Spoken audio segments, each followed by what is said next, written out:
Welcome friends. In previous lecture we have already started with our first chapter from standard 12th bio, that is reproduction in lower and higher plants.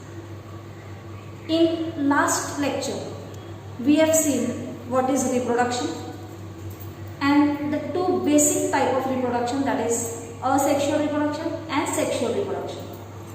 Asexual we have already completed its types, vegetative propagation and its uses. Today we are going to start with sexual reproduction in plants.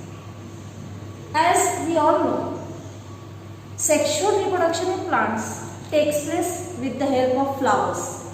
Means only the flowering plants will show sexual reproduction. For sexual reproduction, generally male and female gametes are required. That means sexual reproduction is a biparental process in which male and female gamete fuse to form new organism. This new organism has genetic recombination from two parents, and hence the new organism that will be formed by sexual reproduction is not similar in characters with its parent. It may have some variations from the parent. This reproduction in plants, sexual reproduction, takes place with the help of flower. In 11th standard, we have seen different parts of a typical flower. A typical flower generally shows four parts. Those four parts of a typical flower are calyx, corolla, androecium,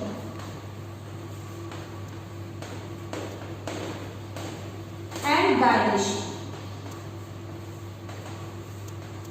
In any typical flower, these four parts are present. In this flower, this is a hibiscus flower considered to be a typical flower. In this green part is called calyx. This colorful part, red part, is called corolla. The yellowish part in this flower is androecium, and on top we can see pink red colored part, that is nothing but continued downward, as gynoecium.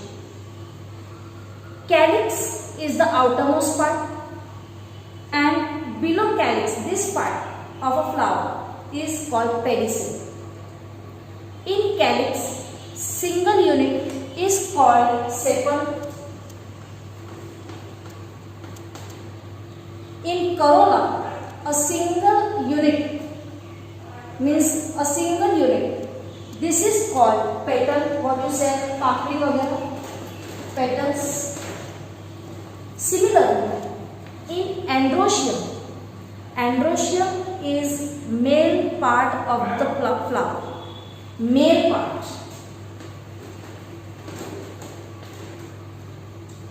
In androecium, this single unit of androecium is called stamen.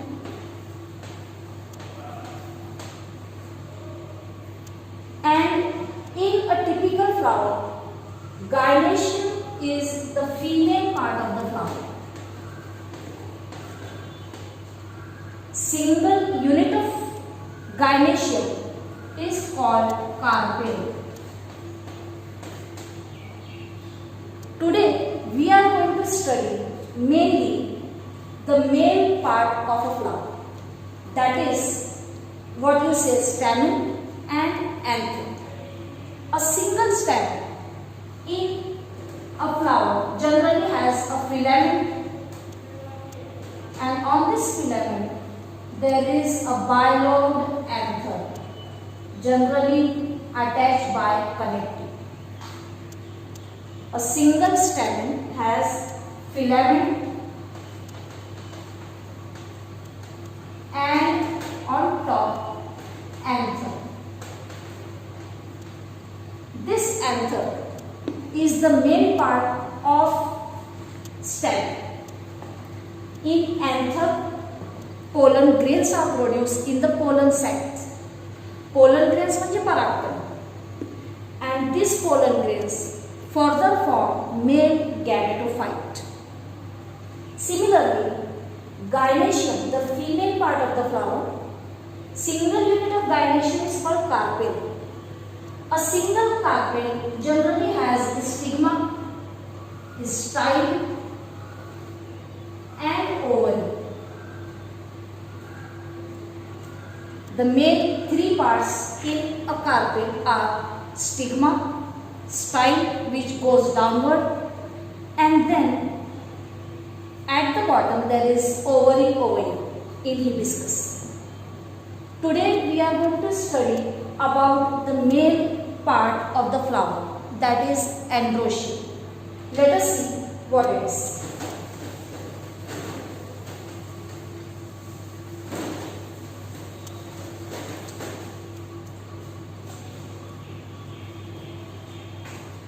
In androecium, the male part of the plant or of the flower, androecium has a stamen, as I told you all, a stamen having anther on it. This is anther, if we see, and this is filament. If we observe this anther under microscope, generally the anther is a bilobed structure. Means under a microscope, if you go to see, it's TS, transverse section of anther. Generally, an anther shows a bilobed structure.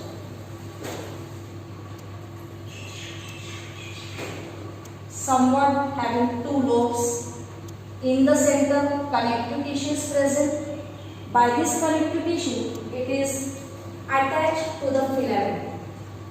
And two lobes, generally, each lobe has a pollen sac.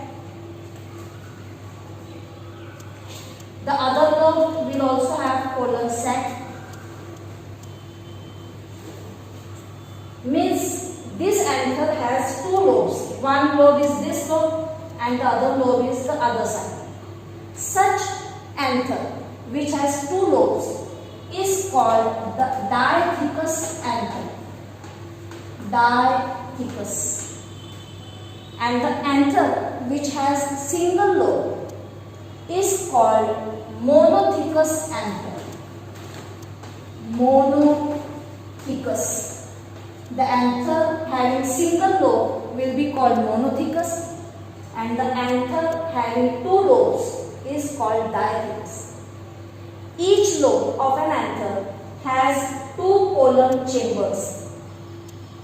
So, this dithecous anther is tetrasporangiate. Tetra means 4 sporangia we can see in this dithecous anther.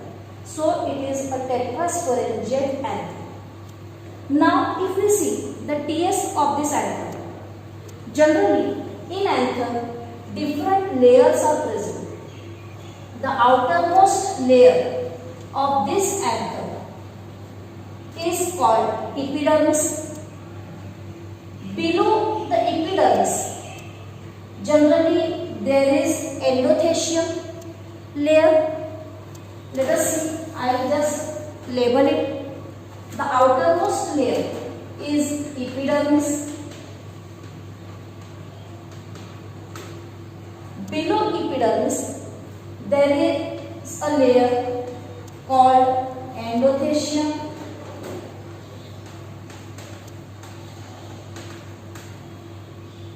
Below endothecium, there are 2 to 3 layers called middle layers, and after middle layers made up of square shaped cells.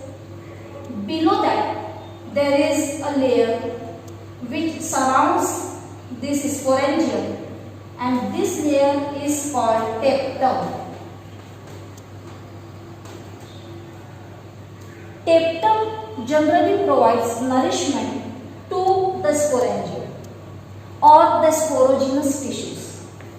In this sporangium, you can say pollen chamber, pollen grains are produced.